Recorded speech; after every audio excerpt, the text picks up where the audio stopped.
Hey, what's happening, wrestling fans? I'm Duuz-Diz-Din, and I'm coming at you with DuckTales, the 2017 reboot, with Season three's Episode 7 titled The Rumble for Ragnarok. Oh yeah, brother, it's about to get real!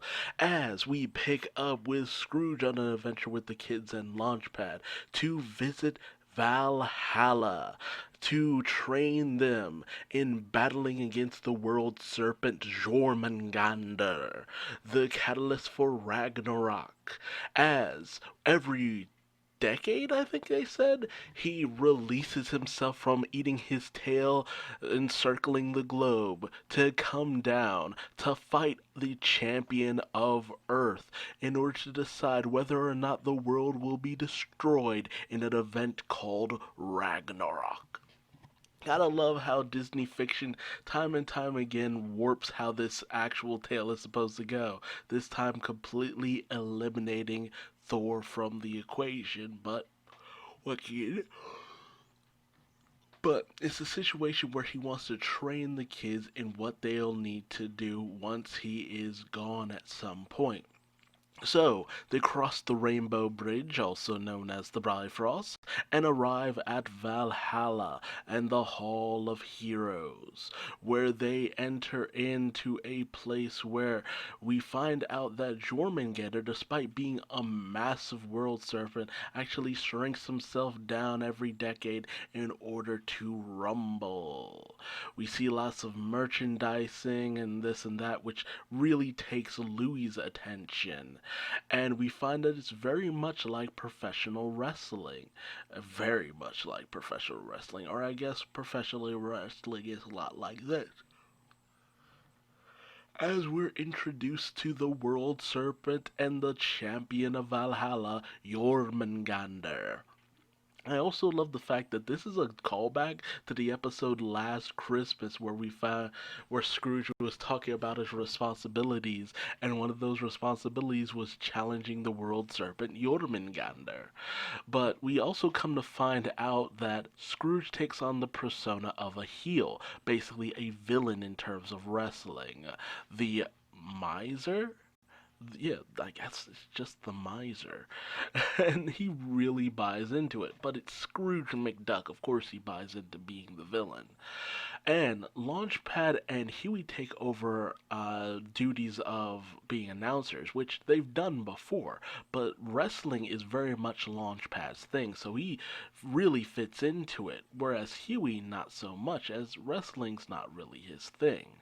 But the first opponent that Scrooge will be facing off on the Valhalla team, since it'll be three opponents, the first one he'll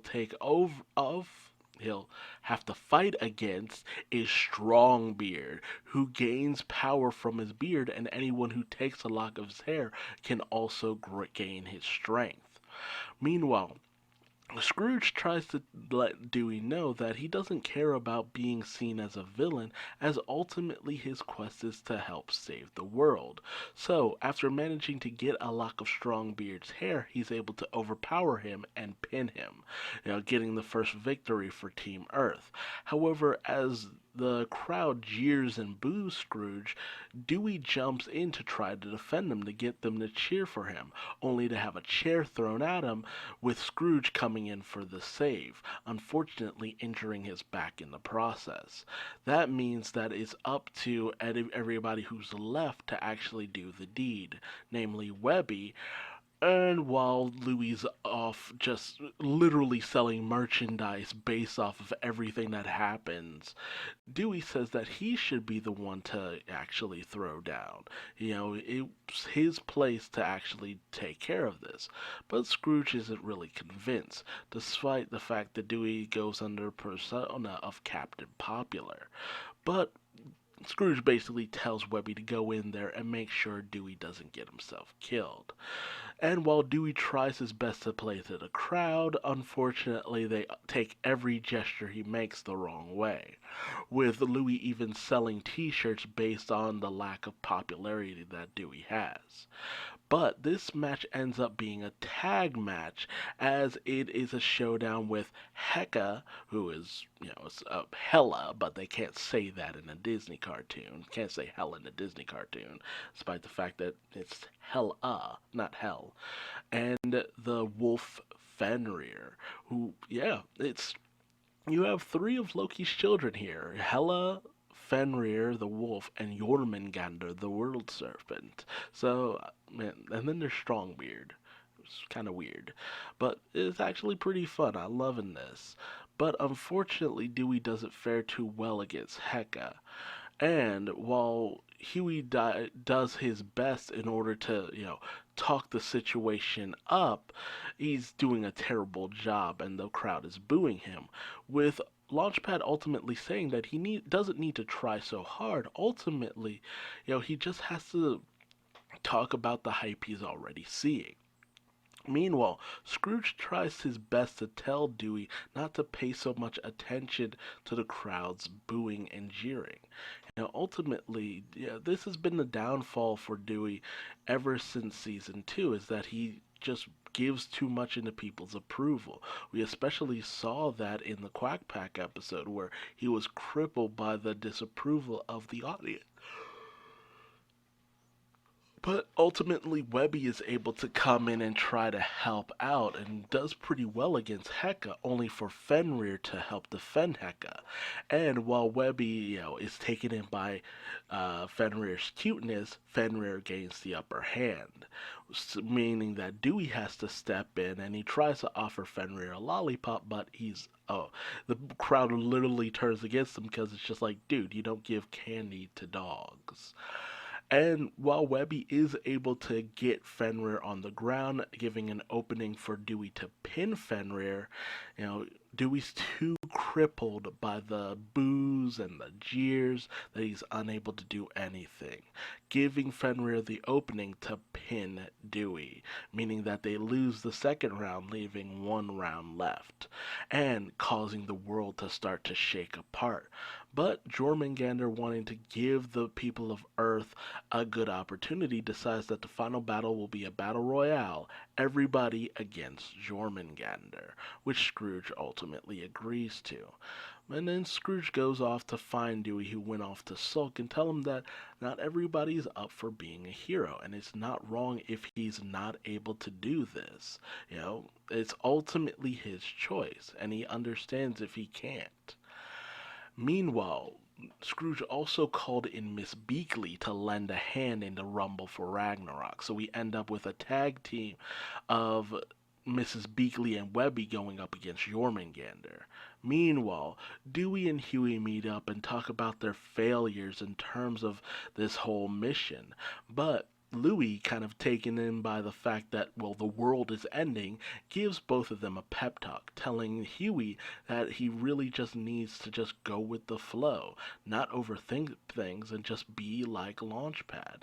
Whereas he also tells Dewey that they always manage to come out on top. All he needs to do is just channel his resilience and boundless energy, and they'll be able to make it. Meanwhile, Mrs. Beakley and Webby end up being thrown out of the ring, so Scrooge, as well as Launchpad coming in as Captain Crash, do their best to try to take him on, only to also be thrown out of the ring, causing the world to shake apart even more. But it all comes down to Dewey entering the ring one more time, with Huey finally finding his mojo in terms of being a broadcaster, an announcer basically. Jormungandr tries to goad Louis in terms of his dependence on crowd cheers, to tell him, oh, they're booing you. Are you sure you're up for this? But Dewey has finally given way to his feelings and has just decided that, oh, you know what? I don't care so much about that anymore, but you seem to care about it a lot. That ends up angering Jormungandr, and he gives Dewey the business. Unfortunately, with all of this relentless attacking and mockery, the crowd ends up turning on Jormungandr, feeling that the fight isn't really fair in their eyes, with Strongbeard even going so far as to give Dewey a bit of his hair in order to boost his power, giving him the power he needs to suplex Jormungandr into a pin, winning the Rumble for Ragnarok. So Jormungandr congratulates Dewey and goes back to his place within the heavens, and Dewey is given the world belt, only for it to be stolen by Scrooge, challenging Dewey to see if he's really got what it takes to go up against his old man. And so our episode ends with the Rumble for Ragnarok continuing, Scrooge versus Dewey. A nice little showdown between uncle and nephew. I love this episode. It was fun, it was kooky, it was a nice callback. It was just a good time overall, and I had a great time watching it. Not too much to say about this one. It was just a nice little aside, but it really does bring up the question, how many other things will the kids inherit from Scrooge going forward? I mean, they've settled a lot of things that might have been issues within the past, stuff like the Bombi and whatnot. But the kids seem pretty capable, whereas one might not be able to be up to one challenge, there's always another, so I think Huey, Dewey, Louie, and Webby have got this on lock. But how did you feel about this episode? Do you feel that Dewey has ultimately managed to overcome his dependence on approval? Do you feel that Huey has grown as a person in terms of just going with the flow? And well, Louie's already kind of grown for the most part. And we're just seeing a little bit more of that with him taking his ability to always tell the angles of a situation and seeing things from a more positive light for once, which was very nice. But again, tell me your thoughts in the comment section below. If you liked this video, leave me a like. If you didn't, feel free to leave me a dislike and subscribe and hit the bell icon. That way you don't miss out on the next episode review of DuckTales, the 2017 reboot. But until then, I've been Duuz-Diz-Din, and I will see you later. Bye-bye.